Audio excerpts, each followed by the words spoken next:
Good evening, everybody, and welcome to our latest webinar, which brings together COVID Surge and MEDTRONIC in a collaboration where we are aiming to further disseminate new information and new data.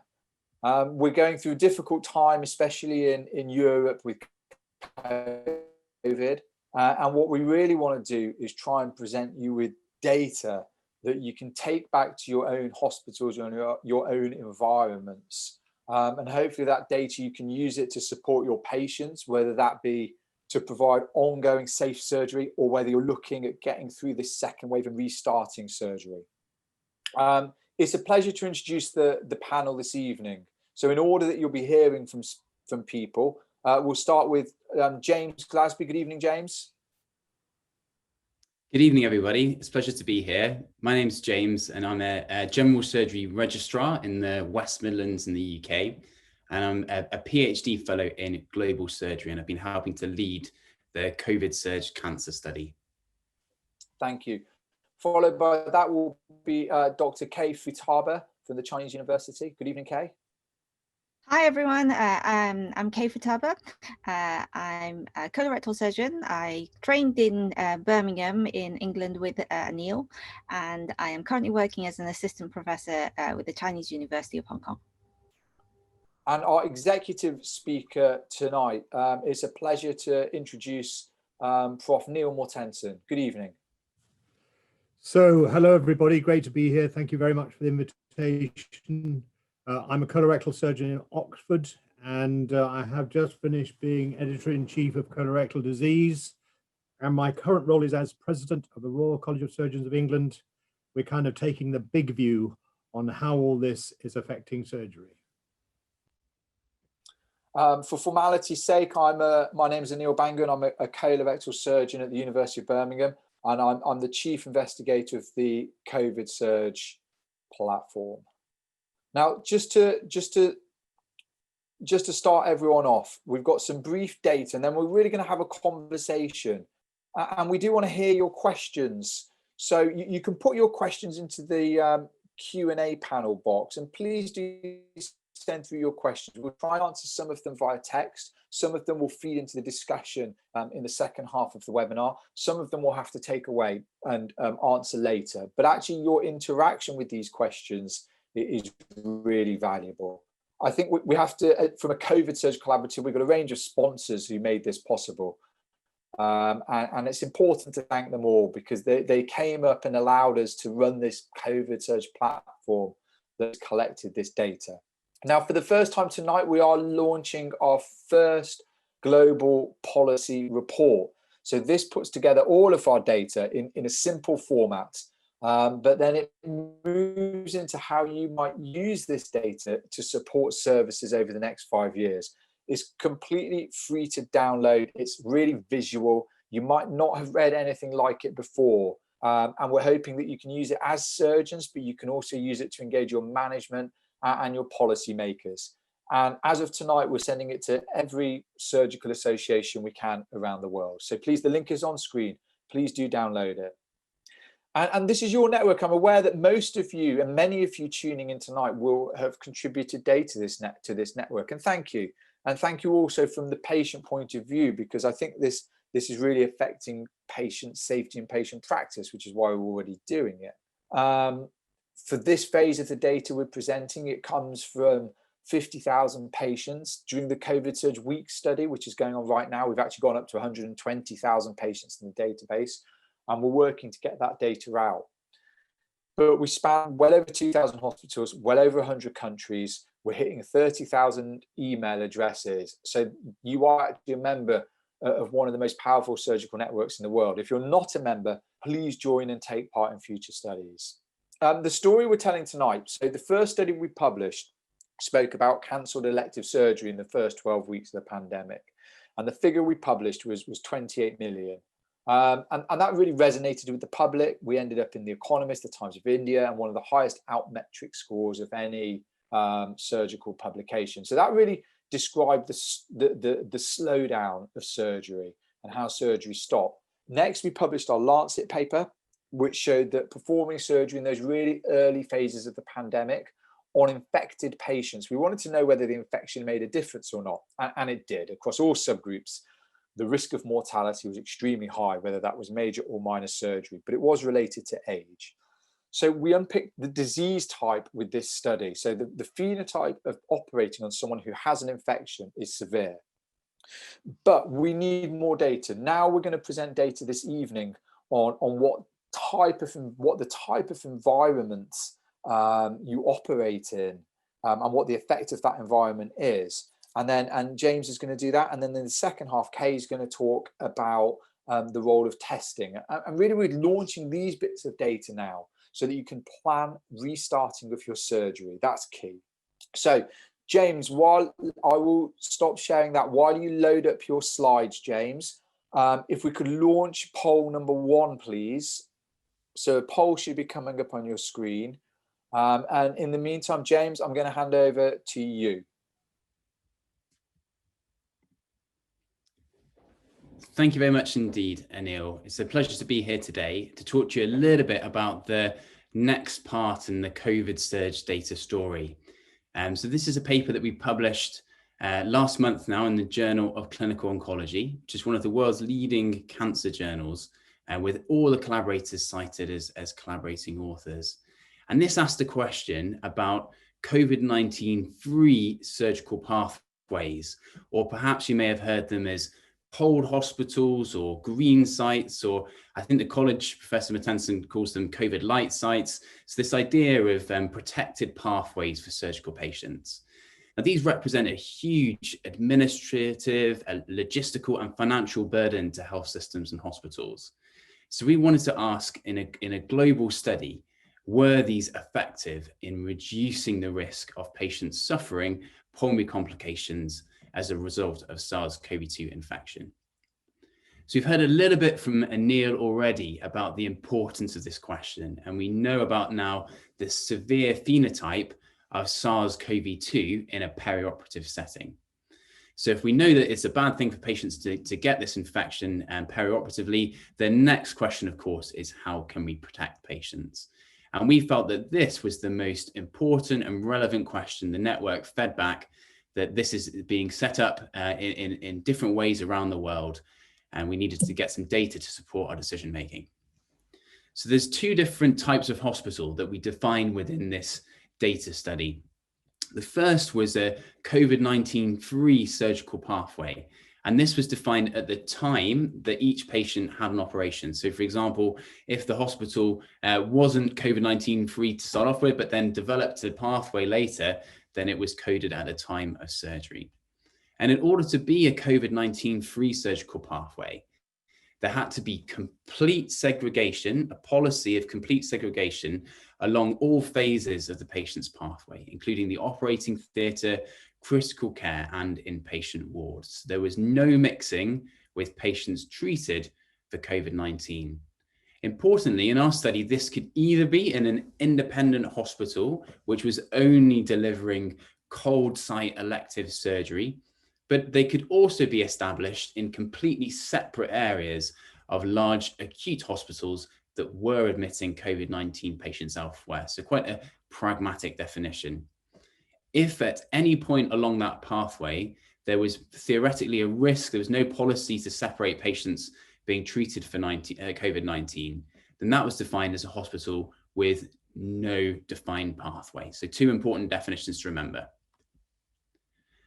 So this was the overall research question for this study. Are these pathways associated with differences in the pulmonary complication rate, these severe chest complications we see with SARS-CoV-2 infection?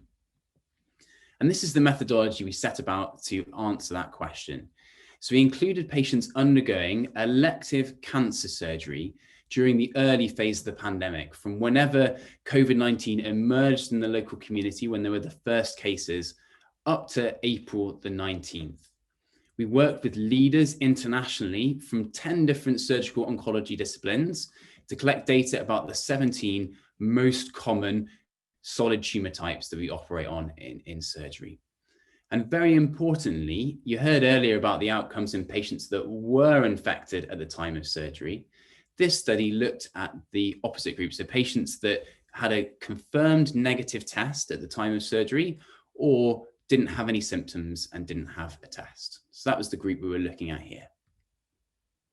This is just a graphical representation of those two hospital types again. So in green are the areas where there's no mixing, in orange an area which may be mixed with COVID-19 patients. So all areas had to be COVID-19 free to be defined as a COVID-19 free surgical pathway. Our primary outcome measure was the post-operative pulmonary complication rate up to 30 days after surgery. And this was a composite measure which included pneumonia, acute respiratory distress syndrome, and unexpected ventilation, so being unable to extubate a patient or reintubation after their operation. And this followed an outcome which is used in a multi-center trial called the PRISM trial. We used a few different ways to account for a potential selection bias that we may see in patients being operated in a COVID-19 free surgical pathway or a hospital with no defined pathway. And we preempted that there may be lower risk patients that are moved into these COVID-19 free hospitals. So the way we accounted for that was with a method of risk adjustment called Bayesian mixed effects modeling, which accounts for patient disease and operation related factors in determining the association between a factor, the hospital, and an outcome. We also did some sensitivity analyses and looked in low-risk patients only, so just those that were ASA 1 or 2, and did a propensity score match model, which is effectively a form of pseudo-randomization based on predefined characteristics to force balance in groups. The final important sensitivity analysis we performed was in patients with that confirmed negative test only. And the reason why we did this is to ask the question, is the difference that we see between a potential difference between hospitals with a COVID-19 free pathway and no defined pathway, is that related to differences in preoperative testing alone? So you may expect there to be a higher rate of testing in COVID-19 free pathways. And so you may just be selecting out and delaying those with asymptomatic infection. So these were the subgroup analyses we performed. And this were the results of that early part of the study. Well, firstly, we included 9,000 patients in this analysis from 55 countries. So a truly global study crossing all 4 continents with a good generalizable message. Every single country that was involved in this process had patients that were operated in both COVID-19 free surgical pathways and hospitals with no defined pathway. There was a really good spread of different cancer types involved in this study. The major contributors were colorectal cancers, breast cancers, and gynecological cancers, but we did include patients from this whole range of cancer types. In terms of the results, as we expected, there was a tendency for patients with a lower baseline risk to be operated in COVID-19 free pathways. However, very importantly, there was a similar proportion of patients undergoing major and minor surgery in COVID-19 free pathways and the other hospitals with no defined pathway, and hospitals for each cancer type, operations for each cancer type were included in both hospitals as well. In terms of preoperative testing, Kate Futaba is going to talk to you a little bit more about this in a second in our second data-driven study. But we did observe that there was differences in the rate of preoperative testing in these COVID-19 free pathways and hospitals with no defined pathway. And I think it's important to emphasize the actual overall testing rate was low in this early part of the study. So it was only 30% even in the COVID-19 free pathways. So clearly a small signal there. Now to the hard-hitting data. So in terms of the unadjusted outcomes, we did see that there was this difference in pulmonary complications, post-operative SARS-CoV-2 infection and death in the COVID-19 free surgical pathways with a reduction in each. And when we adjusted for differences in case mix, we still saw this consistent association between having your operation in a COVID-19 free pathway and having a reduced overall risk of pulmonary complications after your surgery. This was consistent in that propensity score matched group for low-risk patients only, and for patients that had that proven preoperative SARS-CoV-2 test. So we think that this provides evidence for the mechanism of protection of patients for nosocomial infection in these COVID-19 free pathways. So to finish up, I'm just going to quickly talk about where we think from the data you should start to implement these COVID-19 free pathways and use this to convince your policymakers to do so. So firstly, one of the questions we get asked really often is, there's a really low community rate around us at the moment. Do we still need to provide these COVID-19 free pathways? And the answer was, from our data, in both low and high risk areas, so being defined as more or less than 25 cases per 100,000, there was still a benefit to delivering surgery in these COVID-19 free settings. The second question we get asked quite often is, can we affect the risk of the high risk patients at baseline? And the answer was yes, there was this consistent benefit across different risk groups according to age and sex. So we think that this may be a way of moving forwards and beginning to operate on some of those higher risk patients that we've been prevented from operating on in the early phase of the pandemic. And finally, we looked a little bit about the different components of the COVID-19 free pathway. I think this is one of the most interesting figures. Effectively, what we showed is that there is a sort of dose response effect, if you were, with the provision of COVID-19 free areas. So the more parts of the hospital that you can provide being COVID-19 free, the stronger the association with the reduction in pulmonary complications. So to finish up, our take-home message is that within this data set, we saw a consistent benefit for operating in COVID-19 free hospital settings. There was a benefit regardless of the background incidence of SARS-CoV-2, and there were specific subgroups where this could benefit people the most. We saw that the more areas of the hospital you can protect patients from COVID-19 risk, the better. And we think this provides the evidence needed for major service redesign around the world. Thank you very much. Thank you and well done, James. I'm just going to show does that work? I'm trying to show the results of the first poll. So about half of people are currently operating in a COVID-free pathway. More than half of people, about 2/3 of people, which compared to where we were middle of the year, it was about only 1/3 of people. So that rate's definitely going up, but still 1 in 3 patients is probably subject to an operation in a non-COVID-free pathway. Then we've got a question about bronchoscopies in the hospital. So most people are a lower volume, which is possibly expected, but then we've got a good tail with some busy places doing over 500.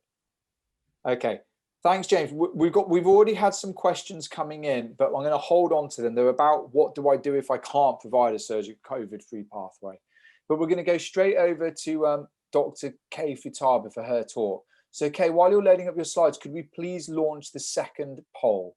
And Kay, over to you.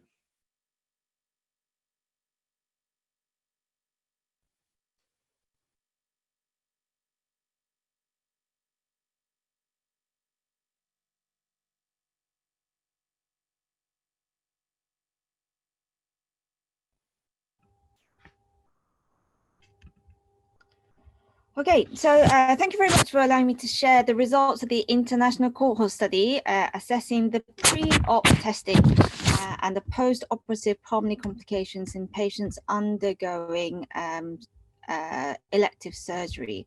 Just bear with me 1 second. The poll is in my screen. Okay, that's great. Okay, so as Anil and James has already highlighted, we already know from the Lancet paper published by the COVID Surge Collaborative that if you have a COVID-19 infection, then there is a higher risk of developing pulmonary complications up to almost 50%, and was associated with a high mortality rate, especially in the older men. So postponing non-urgent procedure was important. But what we don't know is whether there is a difference between the symptomatic COVID positive patients and the asymptomatic group on whether they have equal chance of developing pulmonary complications.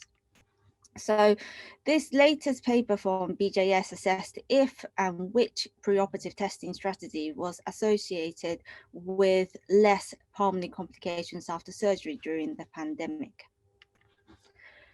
So we chose a group of patients who were not suspected of having COVID infection preoperatively, but also we had data available on preoperative testing. We looked at 10 common surgical oncological disciplines as within, same as James's study. So colorectal, gynecological, breast, sarcoma, urological, thoracic, esophagogastric, hepatobiliary, head and neck, and intracranial tumors. So preoperative testing was defined as any test used for identifying patients' SARS-CoV-2 status within 7 days before planned surgery. So we divided them into 4 testing strategies. First, the nasopharyngeal swab test with quantitative reverse transcriptase PCR for identification of viral RNA. Second is CT thorax alone. Thirdly, both the nasopharyngeal swab test and the CT thorax. And then fourthly, no test, which also included patients who had symptomatic screening or chest X-ray only. At the time of the study, we didn't have antibody tests readily available, so that wasn't looked into. So primary outcome was mainly looking at postoperative pulmonary complications, including pneumonia, ARDS, and unexpected ventilation. And we performed pre-planned subgroup analysis comparing high versus low SARS-CoV-2 risk areas and major versus minor surgery. So we've had 8,784 patients undergoing elective cancer surgery worldwide. The data was submitted, not suspected of having COVID-19 from 432 hospitals over 53 different countries. So thank you very much for everyone who submitted their data. And interestingly, the pre-op testing rate varied widely from 0% to 100%. And there wasn't any definite correlation with their socioeconomic status or the instance of COVID at that time in that country. So going through the data, so out of the 8,784 patients, 2,303 patients underwent preoperative testing. So over half underwent nasopharyngeal swab test alone. 521 underwent CT thorax alone, and 324 patients underwent both nasopharyngeal swab test and CT thorax. And these were mainly patients undergoing thoracic or thoracoabdominal procedures or patients with advanced disease.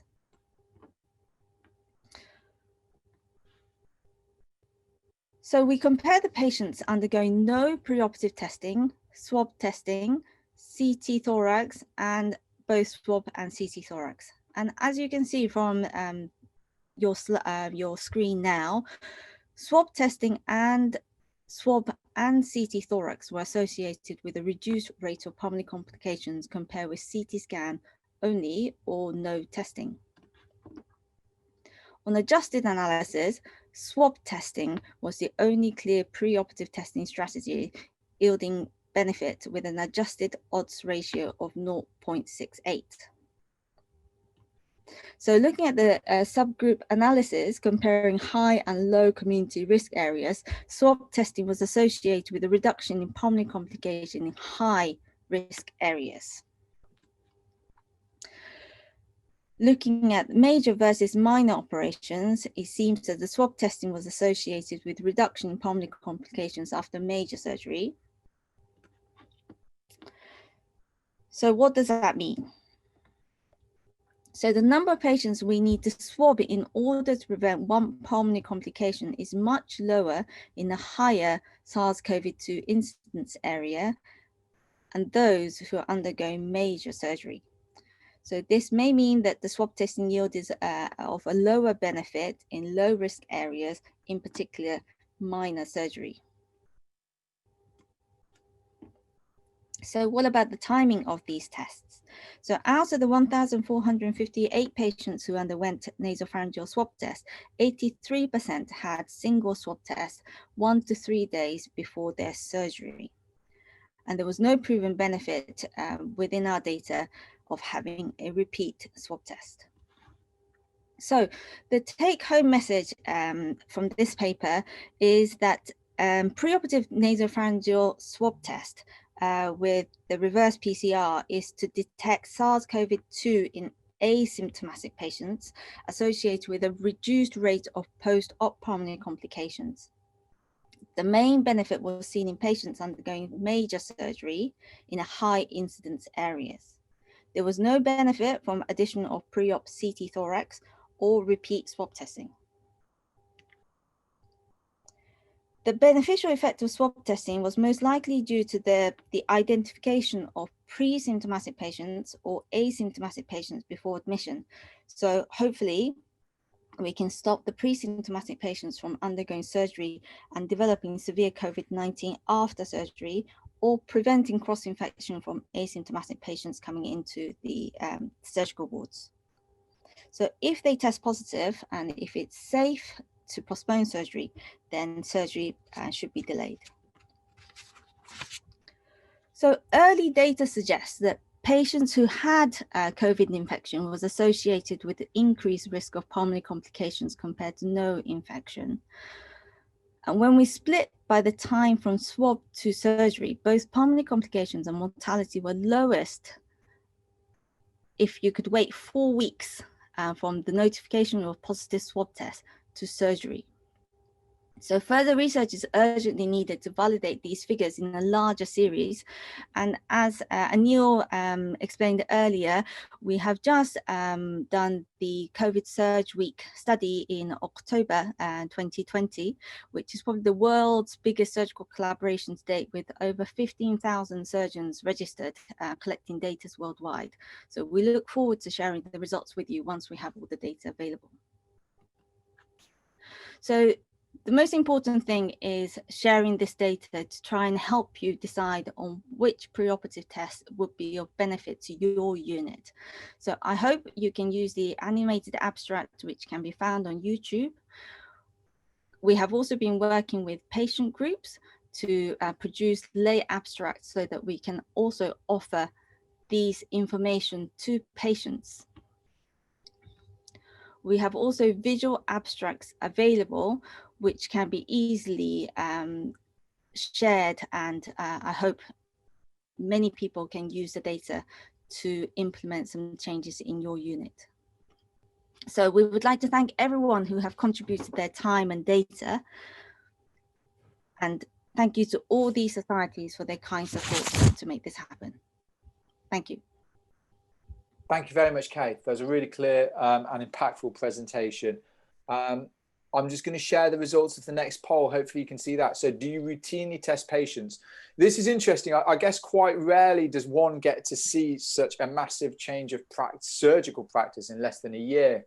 So when this study was launched, about a third of patients had testing, but now up to about 80% of people are able to test before elective surgery.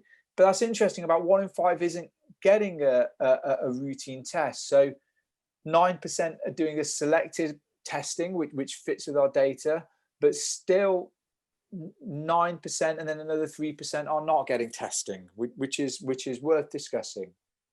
So again, we've had loads of questions flood in about testing as well.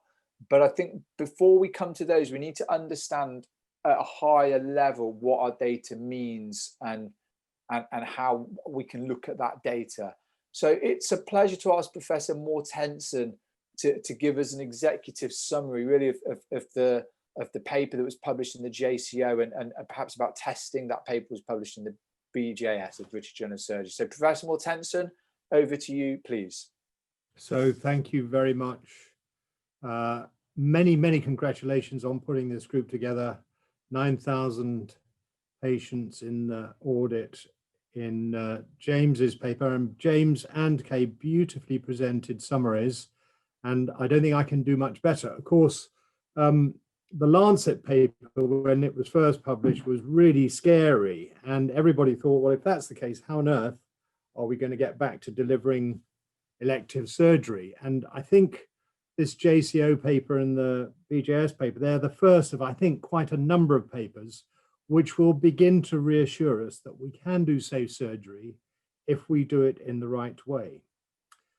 Just before we have the conversation, I was going to summarize the main findings of the two papers. Now, the JCO paper, which James summarized, 9,000 patients, 2,500 nearly operated on in COVID-free zones. Now, I think one of the things we can discuss in our conversation later is whether you can have such a thing as a COVID zone, or whether it's COVID light, or our government likes to call it COVID secure. We could have that discussion. But anyway, as far as they could, they had segregated theatres, critical care and inpatient wards, and all sorts of cancer, as you've seen, the appropriate checks and balances over bias. And the primary 30-day post-op outcome was the pulmonary complications.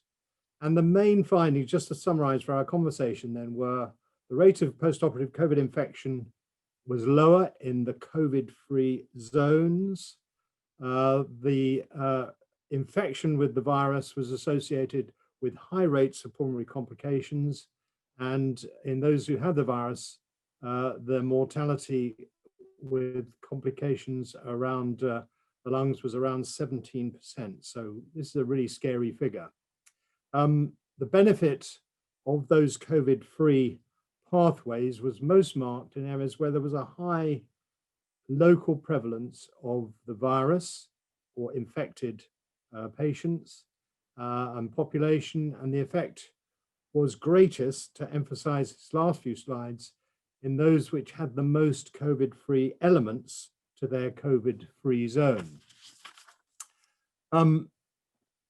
Kay presented the data from the study around testing, and obviously we didn't know when things really first started out quite where we were with testing. Obviously, swabbing wasn't available widely in many, many units around the UK and around the world. CT scanning was a way of at least finding out where some of the mines were in the minefield, if not all of them.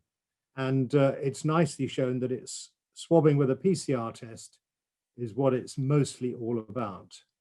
And obviously there'll be a discussion upcoming around how long should you defer if there's a positive test, and what's safe about deferring surgery, and how do you balance the risks of the harm coming to the patient from their disease versus the harm coming to them from COVID. Now, there are clearly huge implications for elective surgery if we are going to reconfigure it in this way. I'll let you know that in the UK, there are major political, if you like, moves around the reconfiguration of our hospitals to have cold sites and light sites. But of course, we've all been used in the recent past to gently moving from the emergency room to the elective ward to see how that patient was. We did the other day without a care in the world. And this kind of thing is going to become more difficult. It's going to become more difficult for trainees to easily move between the two areas of the hospital if the virus persists. The Royal College of Surgeons of England has been repeatedly calling for separate COVID light sites as far as possible, or at least a COVID light pathway between in your hospital. Regular testing. We know that in the next week or two in the UK, we're going to get lateral flow tests, 40,000 a day. And although it's not quite as accurate as PCR, we're going to be getting most of our frontline staff tested every 3 days. In the UK, we've used the independent sector hospitals to provide extra COVID light or COVID-free capacity. We have to think about the whole team. It's not good enough just to think about the surgical staff or the patient, the anaesthetist, the nursing staff. It's what I've called a very, very vulnerable ecosystem. If one part of the surgical team ecosystem goes down, then the whole lot goes down. You can't do your surgery. And then finally, I think the other thing we need to have a little discussion about is what are the implications for trainees for all that? We've already seen that surgical training has been badly affected by the almost overnight cessation of planned surgery in many medical communities. And in certain surgical specialties, trainees have been badly disadvantaged by not being able to get appropriate numbers in their logbooks. And we're very, very worried about completion of training and progress into consultant grades. So I think what with the vaccine coming along, with testing coming along, and with wonderful papers like this, we're beginning to see a bit of light at the end of the tunnel. It's not all bad news. We can begin to do safe surgery if we take the right precautions in a COVID environment. So well done both, and I look forward to the questions. Thank you very much. That's a really timely summary. And let's launch straight into the questions. So, Professor Mortensen, we'll start with you in a challenging one. You know, in my practice, it's been hard sometimes to separate elective and emergency care, as you commented on at the start, and like you say, going into different wards. I mean, we don't have data to support it, but do you think we should be building teams that are doing elective work and then separating emergency work and perhaps cycling and rotating between those teams? Or am I okay to go in and out of wards and theatres? I think the current view is that this is such an infectious virus that we have to separate functions.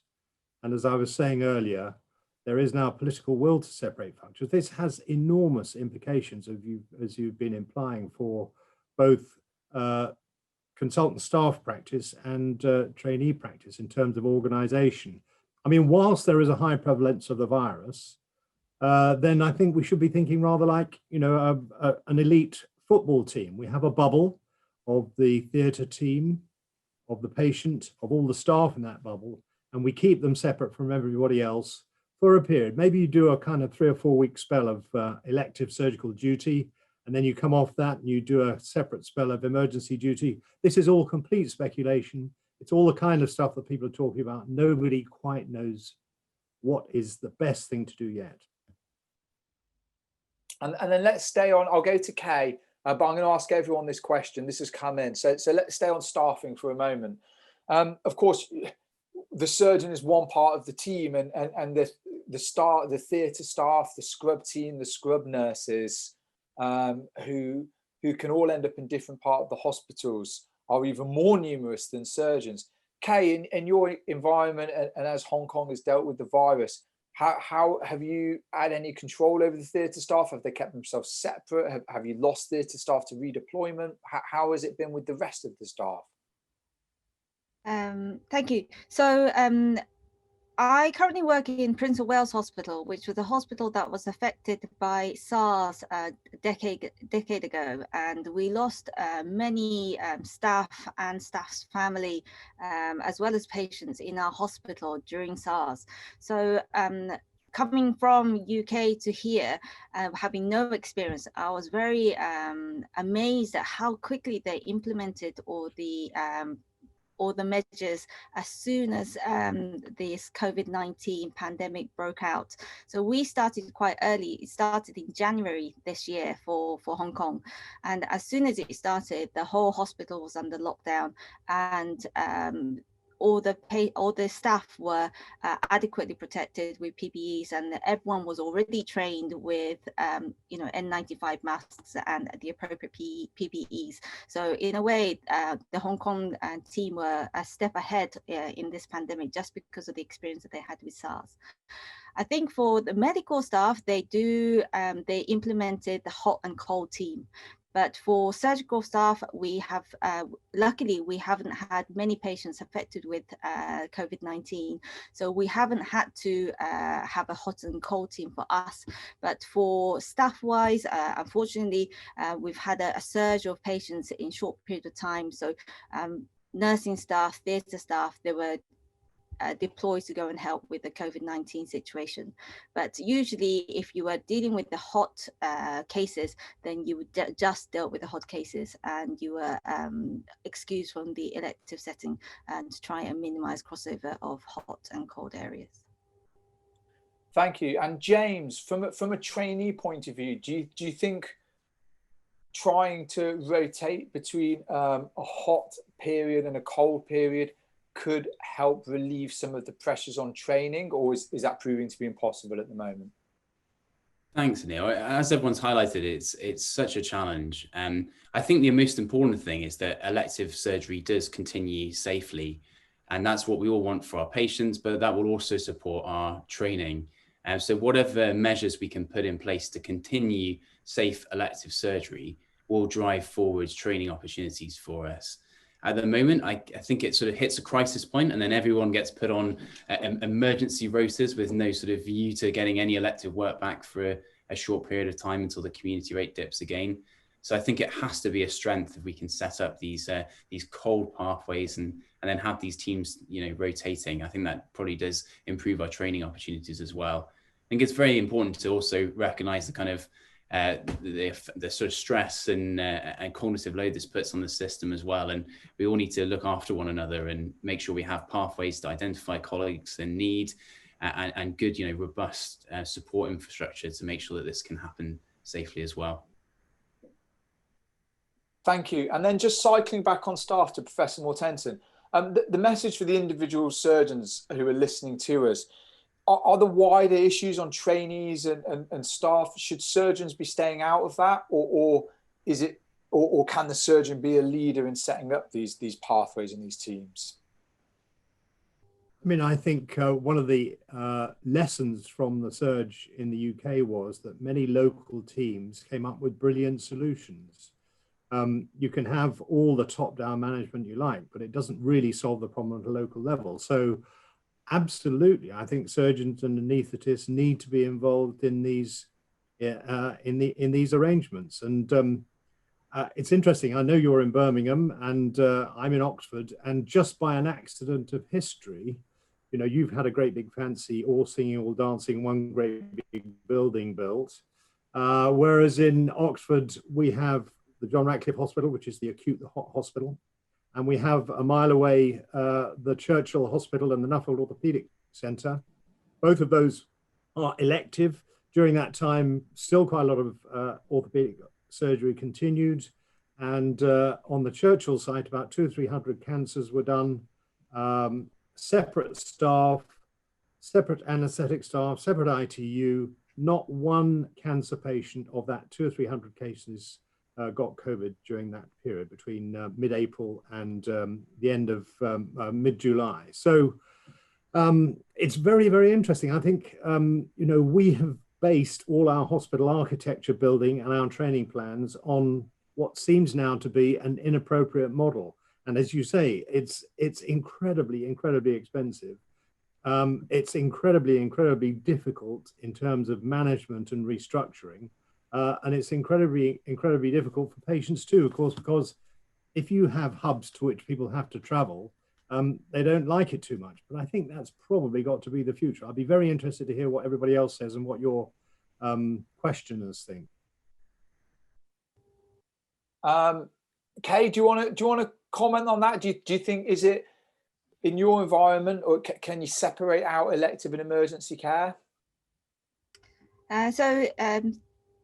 Difficult, but we are doing our very best to try and keep all the positive patients in one part of the hospital and try and minimize any cross-infection within the hospital.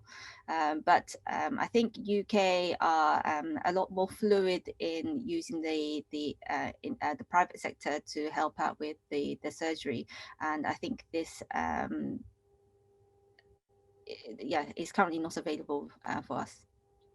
And then James, to bring it back to our data, we've had a question coming in which ties this together, that I can't provide an entirely COVID-free hospital experience for my patients, but I can provide a COVID-free theatre and ward.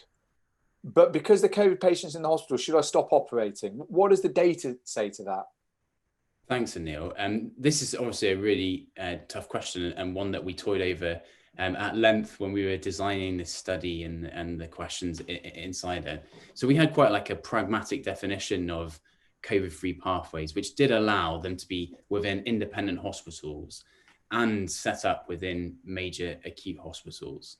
But you have to think about locally appropriate implementation.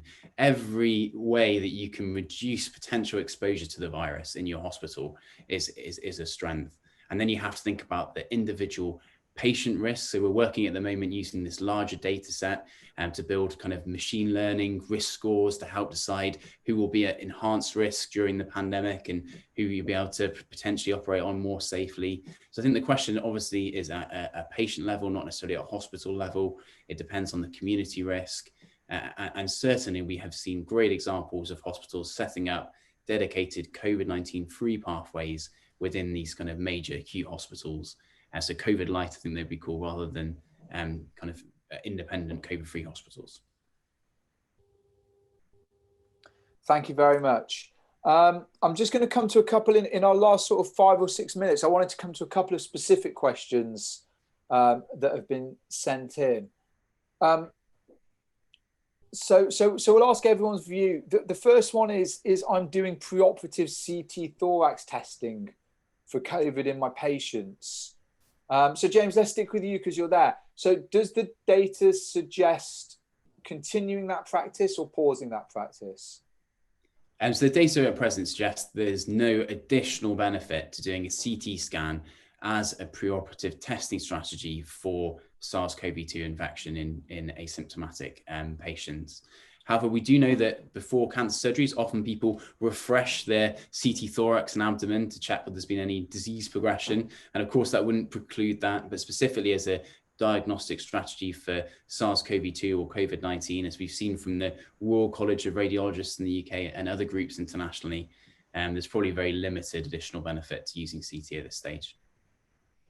Professor Mortensen, sometimes it feels like the data and the landscape is changing so quickly that writing any guidelines, they sometimes seem to be out of date as soon as they're published. So how are the colleges and at a global level going to deal with data like this and filtering out? Are guidelines appropriate, or do we need to be looking at something else?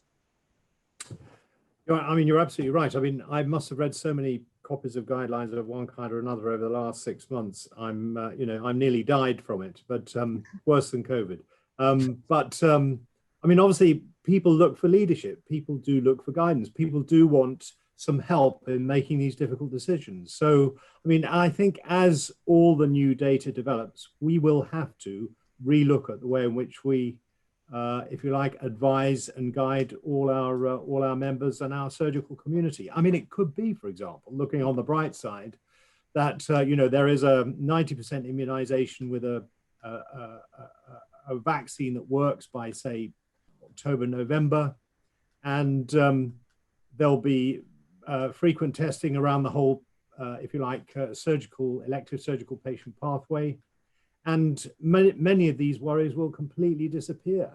And the need for absolutely 2 sites will also disappear. I mean, again, this is one of those areas where we just don't know.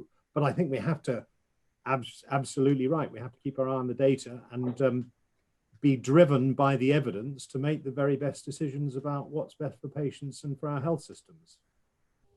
Well, and we were talking today about whether there are new platforms like apps in which we can push out recommendations immediately so they don't have to wait for the publication cycle. But in education, because we could launch a guideline tonight on CT testing, and then in 2 months when it's changed, we could launch through the app to thousands of surgeons another guideline. Do you think, is there a role for digital technology like that? I with your editor's hat on though. I think there is, but one of the things we found during the surge was that everybody wanted to put out a guideline, and of course they're all slightly different. And what I would ask for, if possible, is that we have some kind of community approach to this, so that what's really, really difficult is if an individual surgeon or patient has several guidelines which all differ slightly. Whose advice do you take? How do you do the best thing? And I think if there are lots and lots of voices, it makes it much more difficult. Now, getting a combined voice is also pretty difficult too. But as far as possible, it would be better if we had a single voice rather than multiple voices, or at least fewer voices. How about that? I agree. Thank you. Kate, I'm just going to come to you for a couple of specific questions on testing.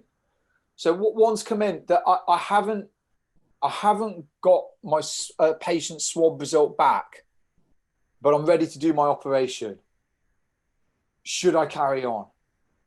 Okay, so I think from the data that we have shown today, it shows whether you are in a high risk area or low risk area, or whether it's major surgery or minor surgery, and whether this surgery is really necessary or it can wait.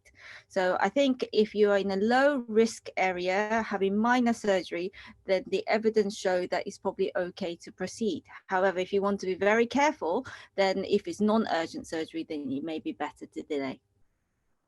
So just to put you on the spot, let's just say I've got a 70-year-old man for a laparoscopic right hemicolectomy for a T2 cancer.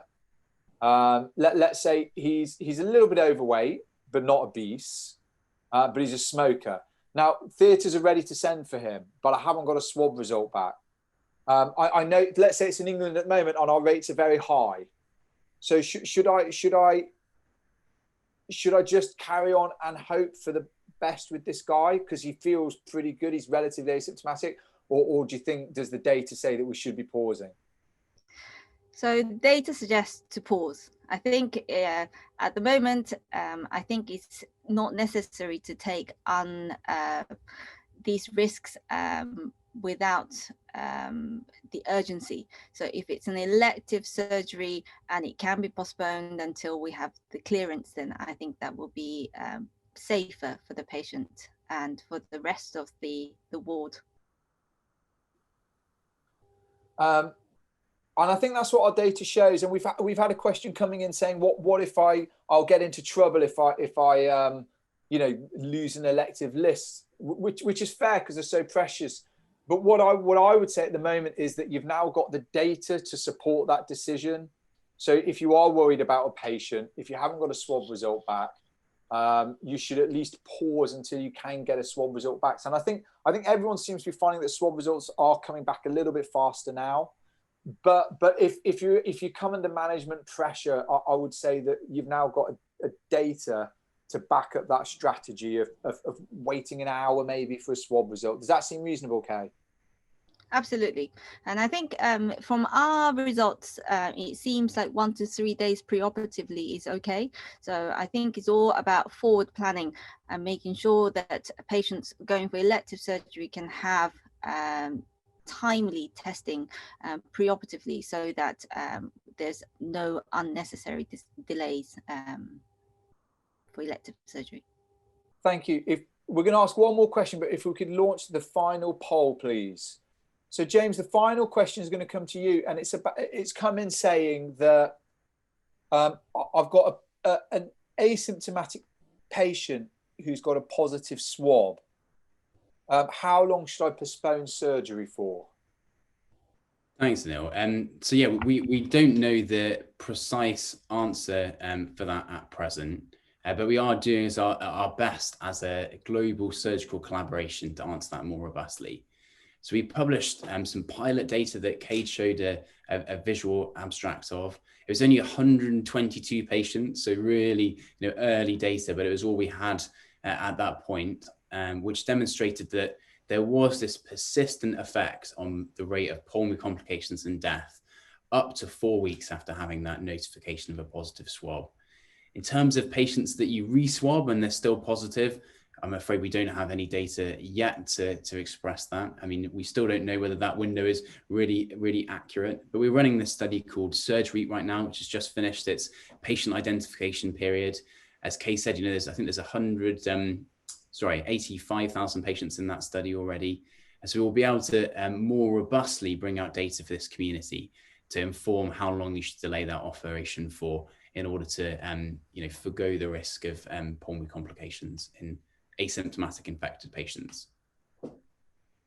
Thank you very much. So I'm gonna wrap it up there. So thank you to all three of our speakers, Dr. Glasby, Professor Mortensen, and Dr. Futaba. I think you provided a wide and diverse range of views and data, which is what we need at this stage. A quick look to the future. So we've got our COVID cancer data, which will look at COVID decisions versus normal cancer decisions. And we're going to be looking at the impact of that in terms of complete response rates, new metastatic disease, and deaths. So we're looking to get that paper out early in 2021. And that also shows a sort of natural experiment of delayed cancer surgery. So we will hope to unpick some of the biology of cancers and those settings across the full range of cancers. You can see the result of the last poll. So people are still setting up their COVID-free pathways, and people are still looking to increase their testing. Some people want more evidence, but I think most people are moving toward implementation, which is a good thing. And just to finish on, we will be launching our next webinar with Medtronic on this platform on January the 12th. And at that session, we will be launching data on the effects of open and laparoscopic surgery during the first wave, and also machine learning the risk of patients with a COVID infection. So as people come through with infections, you can use a machine learned risk calculator to determine their risk, and that'll be a world first. And by then we'll have a bit more information on the data and what the rates are, and we'll be able to plan future studies to address the impact of vaccines and cancelled surgery. So we'd be delighted to hear from you on what you think we should be doing in the early part of 2021 around cancellations and getting restarted, and whether there are going to be any implications for vaccines on our surgical patients. But please do join us for that webinar. So thank you again to the speakers, and thank you all for tuning in. There'll be a final Medtronic survey at the end of this for you. But good night to everyone. Thank you all. Good night. Thank you. Bye-bye. Bye.